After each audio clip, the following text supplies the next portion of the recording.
Alright, if you got a PS3 and you got a black screen and you just bought it used and you're not sure what's going on, I'm going to show you guys how to switch it from HDMI. This could be your common problem, your HDMI to your AV RCA cables, or we could also try to unplug and replug in your video cable that's hooked up to the back of the PS3.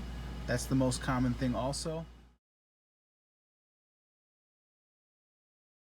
Thanks for watching. I'm going to show you guys to take your PS3 and make it go from HDMI to RCA or vice versa. I'm not sure, but I believe that they're all set up for HDMI in the beginning. But I'm going to show you guys how to switch it both ways, okay? Real quick and easy. Right now it's a green light and I'm set up for HDMI. I'm going to make it a red light. Make it go on standby mode. When the red light comes on, we'll be all set. Now listen real carefully. You're going to hear some beeps. Push it, hold it. You heard one little beep. The light is red. It's gonna beep once more, let go.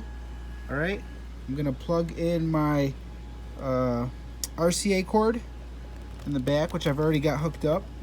There it goes. Take out the HDMI, switch my input to, I think it's video or component or one or the other. There it goes, video. That's how easy that is, all right? 30-second video. And if you want to go back to HDMI, your cord plugged in the HDMI, switch back to HDMI on my TV. We're back on HDMI. The light is green, it's not working. Put it back in standby mode. It's going. I'm trying to make a quick video because everybody's got a 10-minute video on this. Hold the button down and nobody shows both ways. Green light, one beep. Watch the screen, and there we go. It's just, I just showed you guys how to go from HDMI back to RCA or RCA back to HDMI, all as quick as I could. So give me a thumbs up. That's all I asked for. I got straight to the point for you guys. Thanks for watching. Give me a thumbs up.